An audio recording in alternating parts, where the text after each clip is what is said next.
Mobile দিয়ে কিভাবে document photo আপনি স্ক্যান করবেন, তো সেটা আজকে আমি দেখিয়ে দেবো। মানে একটা পেজেতেই আপনার ফ্রন্ট সাইড এবং ব্যাক সাইড সেটাকে আপনি ডকুমেন্ট করে আপনার গ্যালারিতে সেভ করতে পারবেন। তো অনেক কাজেই কিন্তু এটা আমাদের ব্যবহার হয় এবং এটা করার জন্য দেখবেন যে আমাদের অনলাইনে যেতে হয়, তারপরে আমরা এটা করতে পারি। কিন্তু আপনি খুব সহজেই আপনার হাতের ফোনটা দিয়ে এই কাজটুকু করতে পারবেন। কিভাবে করতে হয় আমি একদম সহজে বুঝাবো, তার জন্য ভিডিওটা আপনারা শুধু পুরোপুরি দেখলেই হবে, ঠিক আছে? তো চলুন তাহলে ভিডিওটা আমরা শুরু করছি। প্রথম কাজ, আপনার ফোনের প্লে স্টোরটাকে খুলে নেবেন। ছোট্ট একটা অ্যাপ্লিকেশন আমাদের ডাউনলোড করতে হবে। প্লে স্টোরে আপনারা সার্চ করবেন DOC স্ক্যানার, ডক স্ক্যানার লিখে আপনি সার্চ করে নেবেন। এই অ্যাপটুকু আপনি পেয়ে যাবেন, দেখতে পাচ্ছেন। বা আপনি অন্য অ্যাপ ব্যবহার করতে পারেন যদি আপনার বেশি নলেজ থাকে এসব সম্পর্কে, তাহলে আপনি যে কোনো অ্যাপ ডাউনলোড করেই করতে পারবেন। আর যদি আমার প্রসেসটা আপনি ফলো করেন তাহলে আপনি এই অ্যাপটুকু ওপেন করে নিন, ঠিক আছে? আমি ডাউনলোড করার পর সিম্পলি ওপেনে আমরা ক্লিক করছি। ওপেন করলেই দেখবেন যে এরমভাবে আপনার সামনে ওপেন হবে না, কিছু পারমিশন আপনাকে দিতে হবে, তারপর কিন্তু এই অ্যাপটা অন হবে। তো আপনি জাস্ট পারমিশন দিয়ে এটাকে অন করে নেবেন। এখন আপনি অন করে নেওয়ার পর ঠিক এই পেজে আসবেন। যদি আপনি কোনো ডকুমেন্টসকে ফটো তুলতে চান তাহলে আপনি দেখতে পাচ্ছেন এই ক্যামেরা অপশানে ক্লিক করবেন। তাহলে আপনি ক্যামেরা অপশানে ক্লিক করে সেটাকে ফটো তুলবেন, তাহলে কিন্তু অটোমেটিক অ্যাডজাস্ট হয়ে পুরোপুরি ডকুমেন্ট হয়ে যাবে। আর যদি আপনি মনে করেন যে আপনার কাছে ফটো তোলা আছে তাহলে আপনি এই প্লাসে ক্লিক করবেন। যেমন আমার কাছে ফটো তুলে রাখা আছে, তার জন্য আমি এই প্লাস বাটনটায় ক্লিক করছি। তারপরে ইম্পোর্ট ফ্রম গ্যালারি আমি এটা ক্লিক করলাম। এরপরে আমার গ্যালারি খুলে গেছে, আমি এখানে হাইড করে রেখেছি অনেক কিছুই।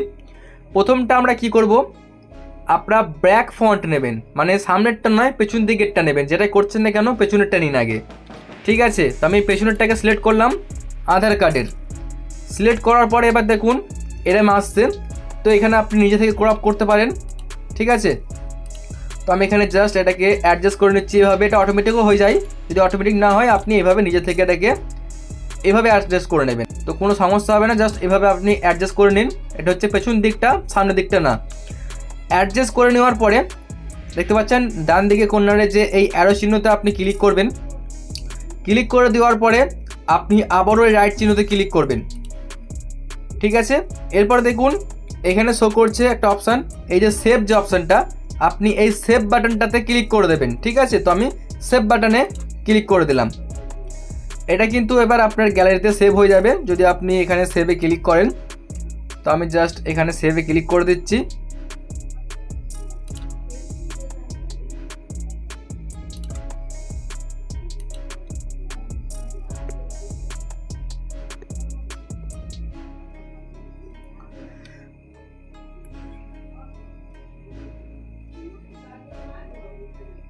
তো এভাবে কিন্তু আমার এই ডকুমেন্টটা গ্যালারিতে সেভ হয়ে গেছে, ঠিক আছে? তো আমরা এখান থেকে আবারও ব্যাকে আসছি। ব্যাকে আসার পরে কি করব, এখান থেকে আমরা সেমভাবে আবারও ওই প্লাসে ক্লিক করব। তারপরে ইম্পোর্ট ফ্রম গ্যালারি, এরপরে আমরা সামনের ফন্টটাকে সিলেক্ট করব। তারপরে ইম্পোর্টে আমরা ক্লিক করে দিলাম। এরপরে দেখুন চলে এসছে অটোমেটিক এভাবে। তারপরে আমরা এদিকে অ্যারোতে ক্লিক করে নেব। যদি অ্যাডজাস্ট না হয় আপনি নিজে থেকে অ্যাডজাস্ট করে নিয়ে এদিকে অ্যারোতে ক্লিক করবেন। তো দেখবেন এইপর আপনার সামনে এরকম একটা পেজ আসবে। এখানে দেখুন বেশ কিছু সেটিংস পাচ্ছেন, আপনি এদিকে স্ক্রল করুন, দেখুন মোর যে সেটিংসটা এখানে ক্লিক করুন। তারপরে দেখুন ডান দিকে যেটা শো করছে নিচের দিকে, এই যে জাস্ট আপনাকে মাল্টিপল সাইট ডকুমেন্ট, এটাকে আপনি ক্লিক করবেন। তারপরে ইএসএ আপনি ক্লিক করবেন, ঠিক আছে? এরপর দেখতে পাচ্ছেন এই ফটোটাকে আপনি ছোট বড় করতে পারেন। ছোট বড় করে আপনি যেখানে খুশি নিয়ে যেতে পারেন। আমি যেমন এটাকে এই জায়গায় নিয়ে যাচ্ছি, চাইলে আমরা এটাকে ছোটো করতে পারি। এইভাবে একটু ছোটো করে নিলাম আমরা, দিয়ে এটাকে এই ওপর দিকে রাখছি, যেহেতু এটা ফ্রন্ট সাইড সবসময় ওপরের দিকে থাকবে, তার জন্য আমরা ওপরে রাখলাম। অ্যাডজাস্ট করে নেবেন ভালো করে। অ্যাডজাস্ট করার পর এখানে রেখে দেবেন। এরপর দেখুন নিচের দিকে শো করছে এই যে অ্যাড যে অপশানটা, অ্যাডে আপনি ক্লিক করবেন। অ্যাডে করার পর কি করবেন, আপনি যে ব্যাক সাইডটা করে রাখলেন প্রথমে সেটাকে সিলেক্ট করবেন। সিলেক্ট করার পর ডানে ক্লিক করবেন, ঠিক আছে? এবার এটাকেও আপনি ছোটো বড়ো করে অ্যাডজাস্ট করে নিন আপনার মতো করে। আমি এটাকে এরমভাবে অ্যাডজাস্ট করছি, দিয়ে এটাকে মনে করুন যে আমি আর একটু বড়ো করতে হবে। তো এটা আপনার যেরকম ইচ্ছা সেটা আপনি অ্যাডজাস্ট করবেন, ঠিক আছে? তো আমি এটাকে অ্যাডজাস্ট এরমভাবে করলাম। এরপর আমরা এটাকে ঠিকভাবে এই জায়গায় বসিয়ে দেবো।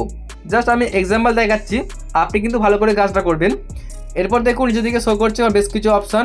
তো এখানে আপনি সিম্পলি ট্রিমার্কে ক্লিক করে দেবেন। তো ট্রিমার্কে ক্লিক করে দেওয়ার পরে এরম পেজ আসবে, এখানে আপনি স্কিপ করবেন, ঠিক আছে, SKIP, জাস্ট আপনাকে স্কিপে ক্লিক করতে হবে। ক্লিক করে দেওয়ার পরে দেখুন সেভ সাকসেসফুলি।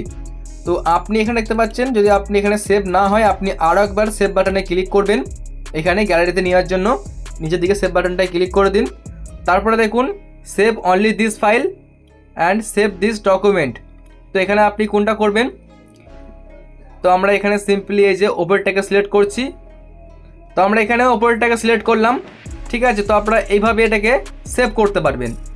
ওপরে দেখুন এখানে দেখাচ্ছে PDF বা ইমেজ, এখানে আপনার যেটা ইচ্ছে সেটা সিলেক্ট করবেন। মনে করুন আমি এখানে PDF করব না, যদি PDF চান আপনি PDF-এ ট্রিক করে দেবেন, আমি এখানে ইমেজে করছি। যদি চান তো এখানে আপনি পাসওয়ার্ডও রাখতে পারেন PDF করলে। তো এখানে আর কিছু করার দরকার নেই। এরপর আপনি সেভ টু ফোন স্টোরেজ এখানে করতে পারেন। তো আমরা সেভ টু ফোন স্টোরেজে ক্লিক করলাম, তারপরে যেন একটা ফাইলকে ইউজ করে জাস্ট এখানে আমরা ক্লিক করছি, তারপরে অ্যালাউ করে দিলাম। এই কাজটা আপনাকে প্রথমবার করতে হবে যে কোনো একটা ডকুমেন্টস করার সময়, তারপর কিন্তু এত কিছু ঝামেলা আপনার করতে হবে না। এবারে ডানে আপনারা ক্লিক করে দিন। এবার আমরা ব্যাকে গিয়ে দেখাচ্ছি আমাদের গ্যালারিতে এই ফটোটা সেভ হয়েছে কিনা। এখান থেকে ব্যাকে গেলাম, গ্যালারি অন করছি, ঠিক আছে।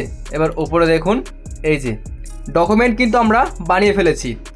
আপনারা একটু প্রথমে সমস্যা হতে পারে, তারপরে আপনারা কিন্তু অবশ্যই ডকুমেন্টটা করতে পারবেন। তো আশা করছি আপনারা শিখে গেছেন যে কীভাবে ফন্ট এবং ব্যাক সাইড এক পেজে ডকুমেন্ট করবেন। তো বন্ধুরা এই ছিল আমার আজকের ভিডিও। যদি ভিডিওটি ভালো লেগে থাকে লাইক করতে পারেন, আর এইরকমই ভিডিও দেখার জন্য অবশ্যই চ্যানেলটিকে সাবস্ক্রাইব করে নিন।